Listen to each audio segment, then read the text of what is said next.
Rangga, seorang pria 37 tahun yang telah bekerja selama lebih dari 1 dekade di sebuah perusahaan yang bergerak di bidang pemasangan dan pembongkaran kaca dan cermin.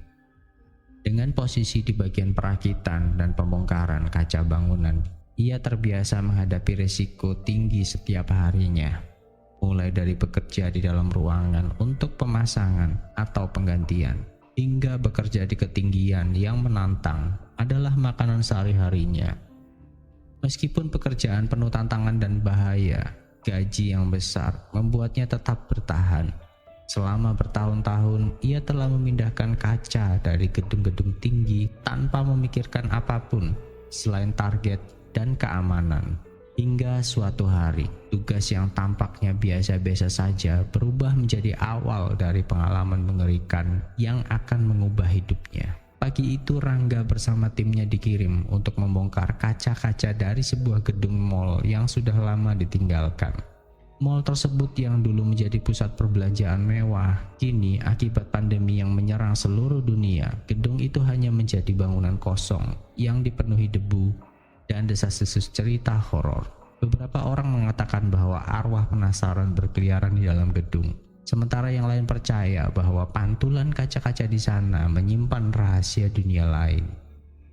Rangga tidak pernah percaya pada tahayul. Baginya, pekerjaan adalah pekerjaan. Mereka memulai tugas pada pukul 8 pagi, mengenakan peralatan keselamatan lengkap dan bekerja secara sistematis.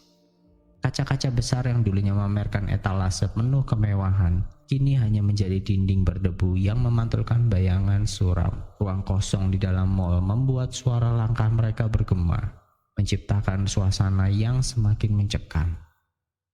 Namun, hingga pukul 5 sore, semuanya berjalan normal. Saat matahari mulai tenggelam dan cahaya senja melimuti ruangan, Rangga yang sedang memeriksa cermin besar di salah satu sudut terpencil mal mulai merasakan sesuatu yang aneh. Pantulan di cermin itu tidak sesuai dengan apa yang ada di depannya. Dunia nyata di balik cermin hanyalah dinding kosong. Tetapi dalam pantulan ia melihat pemandangan lain. Sebuah taman yang dipenuhi bunga-bunga berwarna-warni yang tak pernah ia lihat sebelumnya.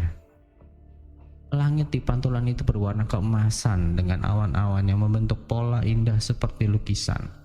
Suara gemericik air dan nyanyian burung terdengar lembut, meski tidak ada sumber suara di sekitarnya.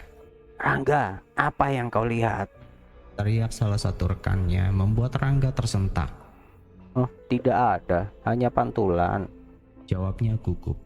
Namun rasa penasaran mulai menguasainya. Saat ia kembali menatap cermin, dunia di dalamnya tampak semakin hidup. Di sana ia melihat jalan setapak yang seolah mengundang untuk dilewati. Hawa sejuk yang keluar dari cermin menambah godaan untuk melangkah lebih dekat. Entah bagaimana tangannya terulur menyentuh permukaan cermin. Kulit jarinya terasa dingin seperti biasa. Tetapi ketika ia mendorong sedikit lebih kuat, tangannya menembus cermin. Seolah-olah cermin itu hanya air. Dunia di sekelilingnya bergoyang. Rangga merasakan tubuhnya tersedot ke dalam, dan dalam hitungan detik ia sudah berada di sisi lain tanpa disadari oleh rekan-rekan setimnya yang berada di sana. Dunia yang ia masuki sangat berbeda. Cahaya temaram yang lembut menerangi jalan setapak berbatu yang dikelilingi bunga-bunga bercahaya. Udara beraroma segar dengan wangi yang tak pernah ia kenali. Namun yang membuatnya bergidik adalah keheningan yang terlalu sempurna. Tidak ada angin, tidak ada bayangan selain miliknya, dan tidak ada kehidupan lain. Hingga tiba-tiba, "Selamat datang." suara lembut bergema di sekelilingnya. Rangga berbalik. Di hadapannya berdiri sosok tinggi dengan jubah hitam yang panjang dan wajah yang hampir tidak bisa dilihat karena tertutup bayang-bayang. Matanya yang merah menyala menyembul dari kegelapan wajahnya. "Siapa kamu?" tanya Rangga, suaranya bergetar. "Aku adalah penjaga dunia ini. Jawab sosok itu. Namaku Arsar, pelayan waktu dan pemilik rahasia." Arzar mengawasi Rangga dengan tatapannya menembus hingga ke lubuk jiwanya. "Kau masuk ke dunia cermin tanpa izin. Kau akan terperangkap di di sini selamanya, kecuali jika kau mau belajar dan berkuasa atas hukum-hukum tempat ini.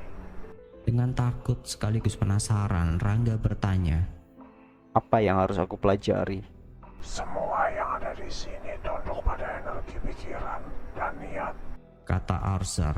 Mata manusia hanya bisa melihat bayangan, tetapi mata yang terlatih akan melihat kebenaran di balik setiap ilusi. Aku bisa membimbingmu, tetapi ini semua akan benar-benar merubah hidupmu. Rangga tidak punya pilihan lain. Ia terpaksa menerima tawaran itu. Hari demi hari atau mungkin hanya hitungan jam di dunia itu mengalir berbeda. Azhar mengajari Rangga cara-cara untuk mengendalikan kekuatan yang terpendam di dalam dirinya. Ia belajar manipulasi energi untuk menciptakan hal-hal yang ada di pikirannya, membaca masa depan dan masa lalu, dan memerangkap makhluk-makhluk jahat dalam permukaan cermin, dan sebagainya. Arthur juga memberitahunya tentang koneksi antara dunia gaib, dunia manusia melalui cermin. Cermin-cermin kuno seperti menjadi perantara energi gaib dan roh-roh yang terikat pada pantulannya. Kekuatan ini datang dengan tanggung jawab. Kata Arthur suatu kali. Pilihlah dengan bijak kapan kau harus menggunakan kekuatanmu dan kapan kau harus menghadapinya tanpa kemampuanmu. Suatu hari Rangga memberanikan dirinya bertanya, Mengapa kau membantuku? Apa untungnya bagimu? mata merah Arthur menyala lebih terang. Karena aku terikat janji kepada leluhurmu.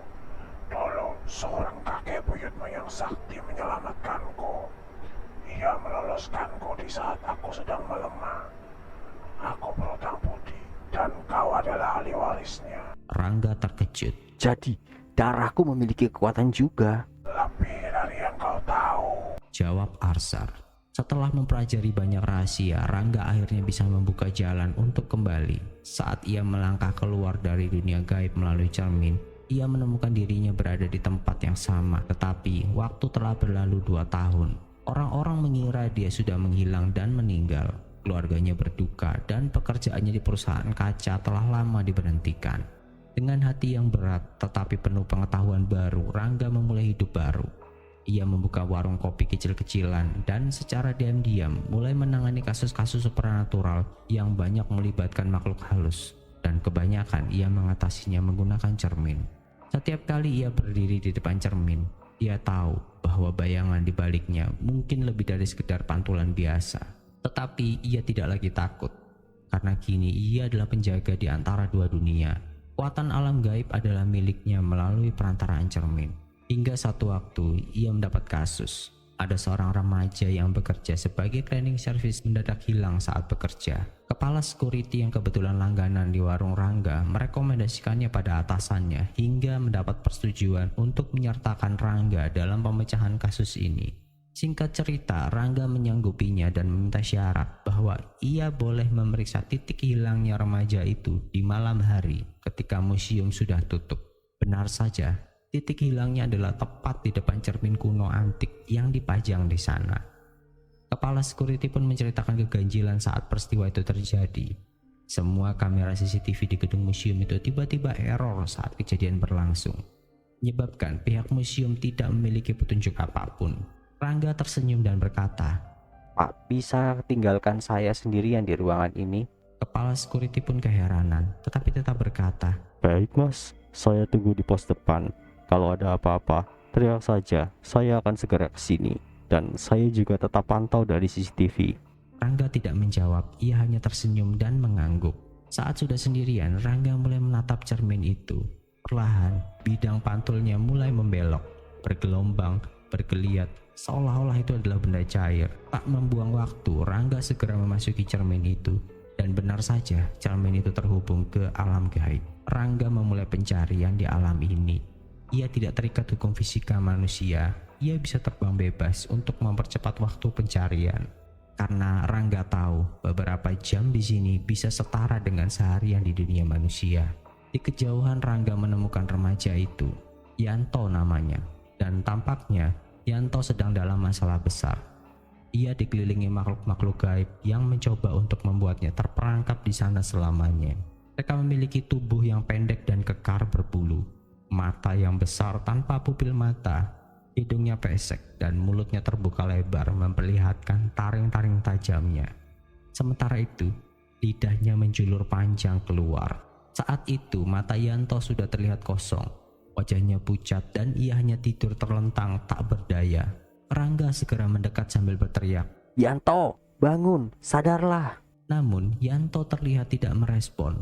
Nampaknya pengaruh makhluk-makhluk itu sudah menguasai kesadaran Yanto. Melihat Rangga mendekat, makhluk-makhluk itu segera lari pontang-panting. Tampaknya mereka takut dengan Rangga yang telah menguasai kemampuan gaib sekaligus telah memahami cara kerja dunia itu. Rangga segera menggendong tubuh lemas Yanto untuk membawanya ke tempat yang aman dan berusaha menyadarkan Yanto. Untungnya, Yanto mulai tersadar dengan kebingungan dan kepanikan, namun dengan tubuh yang masih lemas tak bertenaga. Di mana ini? Kenapa aku bisa di sini? Siapa kamu? Tanya Yanto. Tenang Mas Yanto, kita akan segera kembali. Jawab Rangga. Kemudian Yanto hilang kesadaran lagi. Rangga pun segera membawa Yanto keluar. Sesampainya di dunia manusia, tampaknya para security sedang panik. Hari menjelang pagi, mereka terlihat berlarian ke segala penjuru museum untuk mencari mereka berdua. Dan tampaknya seluruh kamera CCTV mengalami error lagi. Hingga tidak ada yang menyadari kalau Rangga baru saja membopong tubuh Yanto keluar dari cermin. Pak Kepala Security pun yang pertama melihat Rangga kebingungan. Kenapa bisa tiba-tiba Rangga berdiri membopong Yanto di tempat semula? Karena Pak Kepala Security pun tidak sempat melihat Rangga keluar dari cermin. Ambulans segera dipanggil. Yanto dinyatakan mengalami kelelahan dan mulai tersadar saat dia dinaikkan ke bed ambulans. Rangga mengeluarkan sebatang kapur dan meminta izin Kepala Security untuk menggambar sebuah simbol di balik cermin itu.